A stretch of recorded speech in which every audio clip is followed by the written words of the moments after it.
नमस्कार।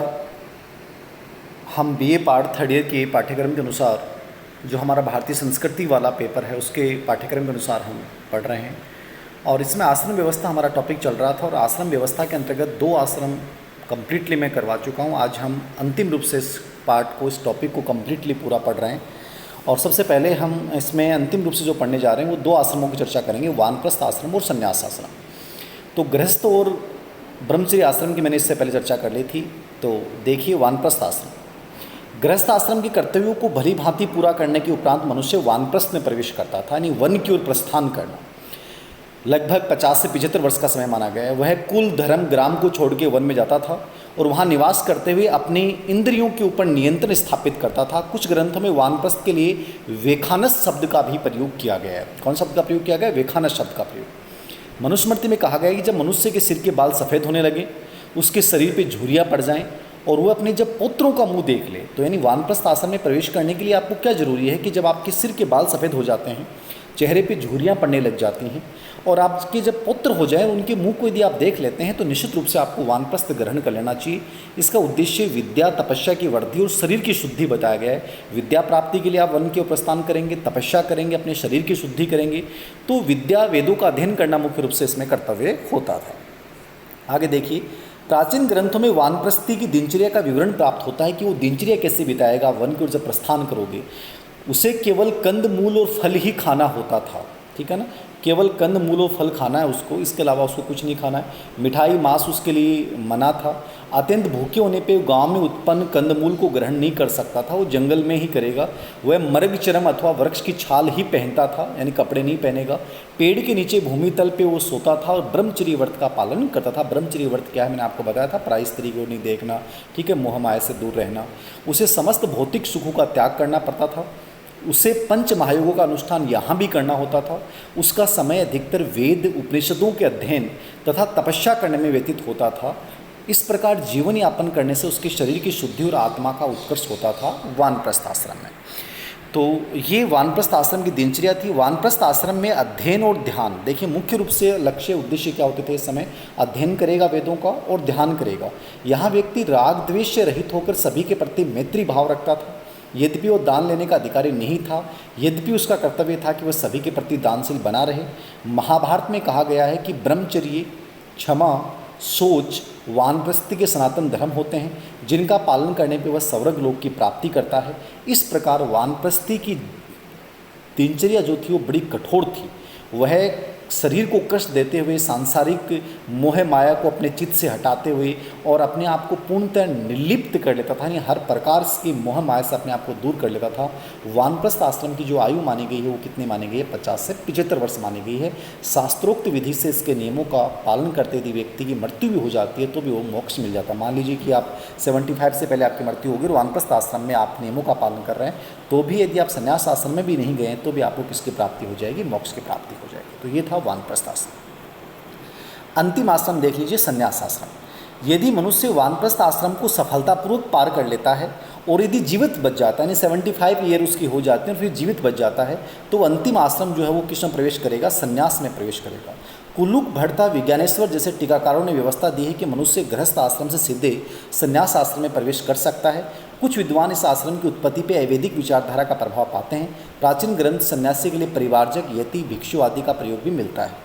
संन्यास आश्रम का मूल लक्ष्य परम पदार्थ मोक्ष को प्राप्त करना था। इस अवस्था में व्यक्ति पूर्णतः निर्लिप्त होकर अपने मन परमात्मा के चिंतन में लगाता था। वह अपने पास कुछ भी नहीं रखता था। समस्त राग द्वेष मोह माया से विरत होकर एकाकी भ्रमण करता था, ठीक है।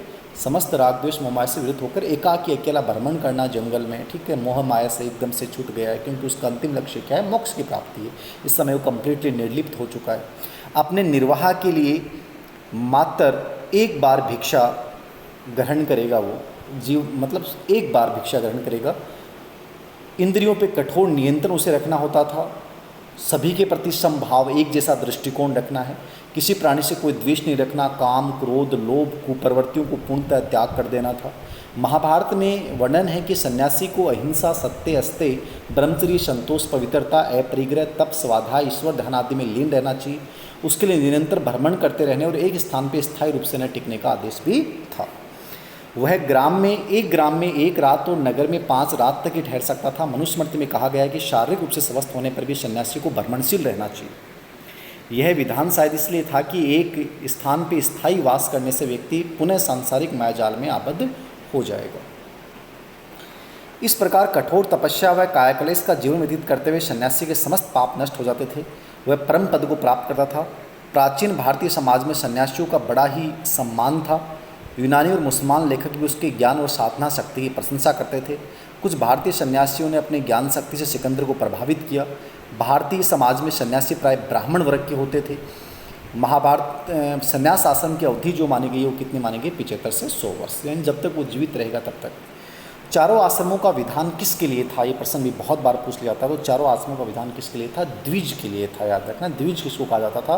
दोबारा जन्म, पुनर्जन्म। और ब्राह्मण जिनका उपनयन संस्कार होता था उनको द्विज कहा जाता था। और इसमें ब्राह्मण, क्षत्रिय और वैश्य को माना गया था। शूद्र को द्विज नहीं कहा जाता था, जबकि शूद्र के लिए केवल गृहस्थ आश्रम बताया गया। इस प्रकार आश्रम व्यवस्था का विधान प्राचीन हिंदू शास्त्रों ने व्यक्ति और समाज दोनों के सर्वांगीण विकास के लिए किया था।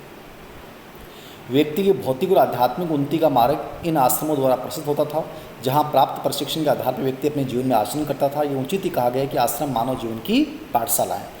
आश्रम के माध्यम से व्यक्ति अपने सामाजिक कर्तव्यों के विषय में जानकारी प्राप्त करता था और व्यवहारिक जीवन में तदनुसार आचरण भी करता था। पुरुषार्थों का संतुलित व नियंत्रित उपयोग करते हुए समाज का उपयोगी सदस्य बन जाता था। तो ये पुरुषार्थ की व्यवस्था थी, आश्रम की व्यवस्था थी। चारों आश्रम व्यवस्था को हमने कम्प्लीटली पढ़ लिया है। उम्मीद है कि आपको कुछ समझ में आया होगा। आपको सामान्य रूप से याद रखना है कि चारों आश्रम कौन से हैं, आश्रमों से किस पुरुषार्थ का संबंध है, और चारों आश्रमों का डिटेल में वर्णन करना हो तो उस समय उनकी अवधि क्या है और उस समय हमारे कर्तव्य क्या थे, ये आपको समझना है। और इसके जो प्रश्नोत्तर मैंने आपको शुरुआत में बताए वही प्रश्नोत्तर रहेंगे। आश्रम व्यवस्था का डिटेल में वर्णन कीजिए, तो आपको चारों आश्रमों का वर्णन करना है। त्रिऋण क्या है और पंचमहायज्ञ क्या है, तो वो छोटे प्रश्न बन सकते। तो पंचमहायज्ञ की अवधारणा, त्रिऋण की अवधारणा गृहस्थ आश्रम से संबंधित थी, तो वहाँ आपको थोड़ा सा याद रखना है। और एक प्रश्न आपसे ये बन सकता है कि किस आश्रम से संबंधित कौन सा पुरुषार्थ है, धर्म की पूर्ति किससे होगी, अर्थ की पूर्ति किससे होगी, काम की पूर्ति किससे होगी, मोक्ष की पूर्ति किससे होगी। एक ये याद रखना है कि ये जो आश्रम व्यवस्था थी इसका विधान किस वर्ग के लिए था, तो ये द्विज के लिए था, याद रखना। शूद्र के लिए कौन सा आश्रम माना गया है एकमात्र, तो शूद्र वर्ण के लिए केवल गृहस्थ आश्रम जो है उसी को माना गया है। गृहस्थ आश्रम के अलावा उसके लिए नहीं माना गया है कि शूद्र वर्ण जो है केवल गृहस्थ आश्रम का पालन करेगा। और आश्रम व्यवस्था का महत्व क्या है, तो ये भौतिक और आध्यात्मिक मार्ग में संतुलन स्थापित करने, पूरे जीवन को व्यवस्थित रखने और सर्वांगीण विकास के अकॉर्डिंग हमारे सामाजिक जो व्यवस्था है बनाए रखने, उसमें आश्रम व्यवस्था का बड़ा योगदान था। ये आश्रम व्यवस्था का जो है एक प्रकार से महत्व है। धन्यवाद।